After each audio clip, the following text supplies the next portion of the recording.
Bom dia. Que a graça e a paz do Senhor Jesus Cristo seja em sua vida, no seu lar e em seus negócios. Quero agradecer a Deus por permitir entregarmos nossas primícias a Ele e juntos desfrutarmos de mais um dia dessa palavra que se encontra na carta aos Colossenses capítulo 3, versículos 16 e 17, que diz: Habite ricamente em vocês a palavra de Cristo.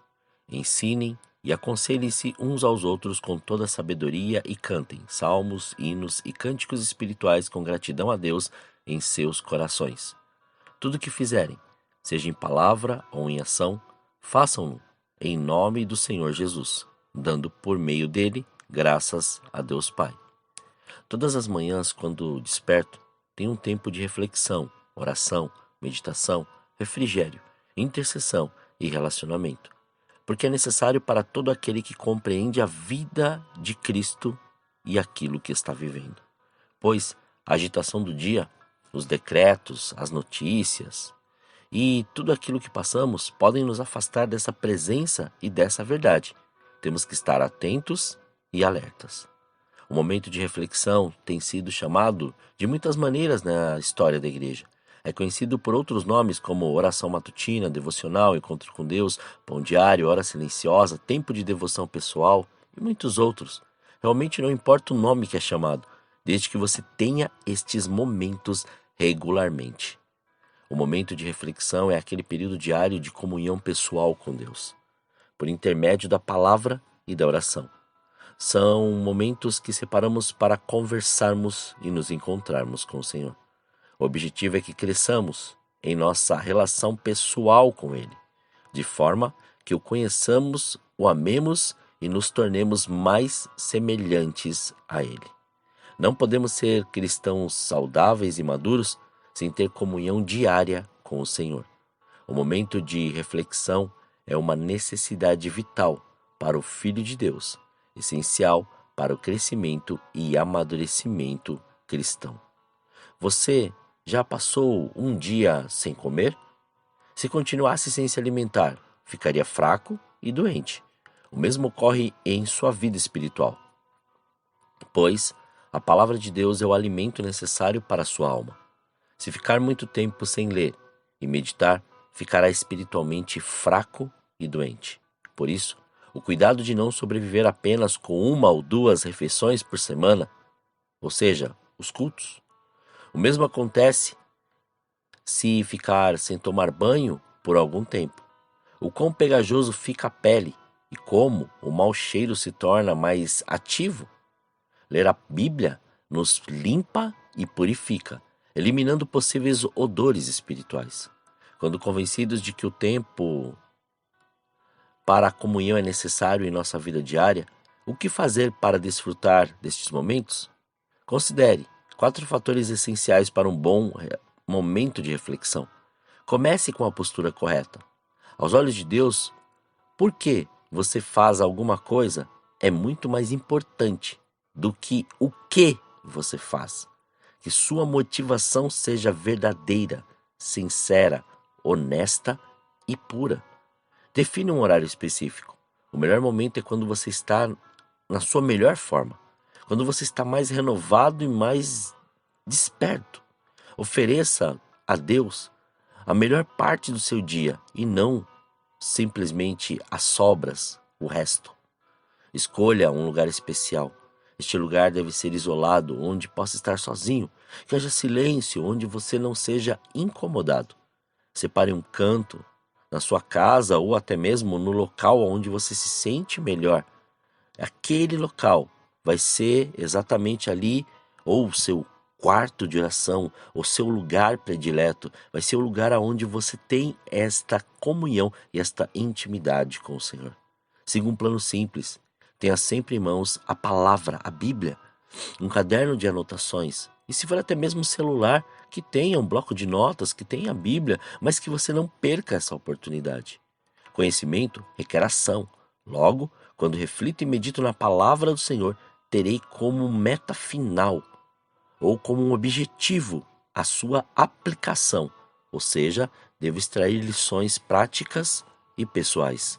Porém, A aplicação é um trabalho árduo no momento devocional, ou seja, dá trabalho, é cansativo, leva à exaustão. Por que é árduo? É árduo porque requer pensamento sério, custa um longo período, ou seja, tempo, de meditação e de pensamento direcionado, ou seja, concentração. É árduo porque Satanás combate violentamente essa prática. Não há nada mais que ele odeie do que um cristão que trata de conhecer ao Senhor.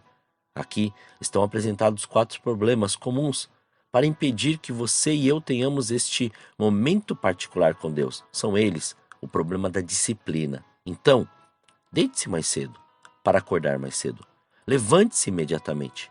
Fique atento quanto aos ladrões do momento de comunhão.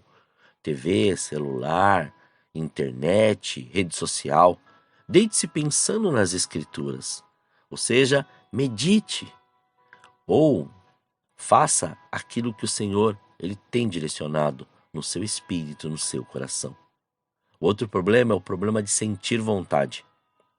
As emoções podem falhar. Os sentimentos vêm e vão. Não devemos depender dos sentimentos, porque haverá dias de que não vamos sentir vontade de fazer o devocional ou até mesmo de fazer nada. Por isso, o importante é ter em mente que Deus espera que você faça. O outro problema é a concentração. Ruídos, sono, pouca iluminação, preocupações, coisas a fazer. Sugiro que esteja atento ou até mesmo que desperte. Se possível, sei lá, jogue água no rosto, tome um banho, leia a palavra em voz alta, ore em voz alta, caminhe enquanto ora, mas não deixe de fazer. O outro problema é o desânimo. Sem dúvida, o maior problema será lutar em persistir com o seu horário de comunhão. Por quê? Porque as pressões aumentam e você acha que tem muito o que fazer ao invés de estar ali, parado, ouvindo, estudando, meditando e tendo este período de comunhão. Por isso, lembre-se, de ficar longe da palavra significa derrota. Vida sem brilho, vida vazia, sem graça, vida sem vida. É árduo porque nossa natureza resiste às mudanças. Trocar de hábitos, deixar de fazer ou fazer algo gera incômodo. Portanto, que sigamos aquilo que Paulo descreve na segunda carta a Timóteo, no capítulo 3, versículos 16 e 17, que diz: toda a escritura é inspirada por Deus e útil para o ensino, para a repreensão, para a correção e para a instrução na justiça, para que o homem de Deus seja apto e plenamente preparado para toda boa obra. Portanto, ore para compreender como aplicar o que aprendeu, para estar disposto a obedecer e para repartir com os outros. Medite. Meditar é a digestão do pensamento. É semelhante à ruminação do gado que come o pasto, conduz ao estômago e por 3 vezes devolve à boca esse alimento para então mastigá-lo. Leia, releia, leia muitas vezes. Quanto mais você ler aquele texto, mais familiarizado estará com ele e maior fixação trará ao seu pensamento, percebendo muitas verdades ali contidas. E aplique. Após orar e meditar, escreva ou aquela aplicação do que você realmente compreendeu naquela meditação. Deve ser, sim, pessoal, e deve ser prático, ou seja, algo que você possa fazer e já realizar assim que você terminar.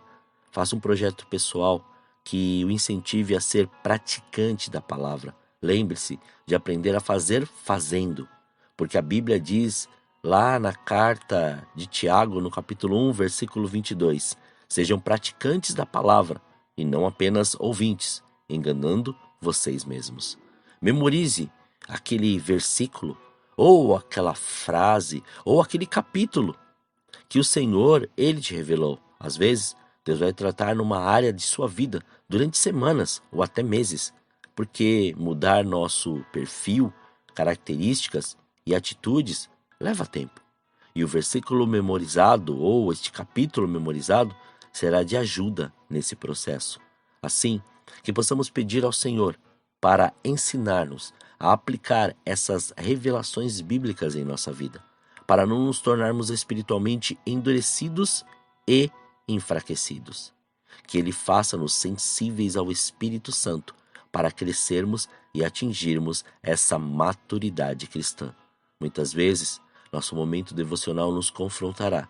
Estaremos diante do espelho de Deus, a Sua palavra, e enxergaremos falhas e pecados que têm nos mantido afastados de viver a plenitude da presença do Espírito Santo.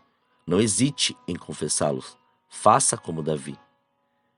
Confessarei as minhas transgressões ao Senhor, e tu perdoaste a culpa do meu pecado. Ou, como é feliz aquele que tem suas transgressões perdoadas e seus pecados apagados. Isso descrito no livro de Salmos, no capítulo 32, versículos 5 e versículo 1. Façamos nós, pois é esse o dia que o Senhor fez para podermos viver aquilo que Ele preparou para nós. Se está difícil, permaneça, pois essa é a nossa perseverança no Senhor, que nos levará a viver suas promessas e entender o nosso chamado. Oremos. Pai, nós te louvamos e te agradecemos. Muito obrigado pela sua palavra, pelo seu amor. Muito obrigado por tudo que o Senhor tem feito e da maneira que o Senhor tem feito. Obrigado pelo despertar. Obrigado pela sua voz. Obrigado pela sua palavra. Obrigado, Espírito Santo de Deus, por nos direcionar diante de tudo aquilo que o Pai tem assim nos dito e tem nos falado. Muito obrigado, Pai, pela vida de Cristo que hoje estamos vivendo. Muito obrigado por este dia, obrigado, Senhor, porque podemos hoje contemplar detalhes que muitas vezes não contemplávamos diante da preocupação, diante, Senhor, dos excessos, diante, Senhor, do ativismo, mas hoje, Pai, hoje podemos enxergar com os olhos espirituais tudo aquilo que o Senhor tem feito e da maneira que o Senhor tem feito. Obrigado pela sua presença, obrigado pelo seu amor. E que cada dia mais nós tenhamos este tempo, nós tenhamos, Pai, este período, nós tenhamos, ó Senhor, esta disposição e disponibilidade de ouvir a sua voz, de crescer no entendimento e no conhecimento de quem Tu és, para viver tudo que o Senhor tem proposto em mais este dia. Senhor, muito obrigado, que venha o seu reino, que o Senhor livre-nos, Pai, de todo mal e de toda tentação, que não falte o pão na mesa, Senhor querido, do teu Filho, mas antes esta presença seja real, manifesta e duradoura, Senhor, que a sua graça e a sua glória sejam, Pai, manifestas em tudo o que fizermos, consagramos tudo diante do seu altar, para que o seu nome seja glorificado, exaltado e engrandecido em tudo o que fizermos, falarmos e em todas as nossas ações, atitudes, pensamentos e sentimentos, Pai. Muito obrigado, Senhor. Graças nós te damos por mais este dia. Assim oramos agradecidos em nome de Jesus. Amém. Que você tenha um dia abençoado na presença do Senhor. E quem vos fala é o pastor Leandro Araújo, da Igreja Apostólica Caminho de São Paulo, capital. Deus te abençoe grandemente.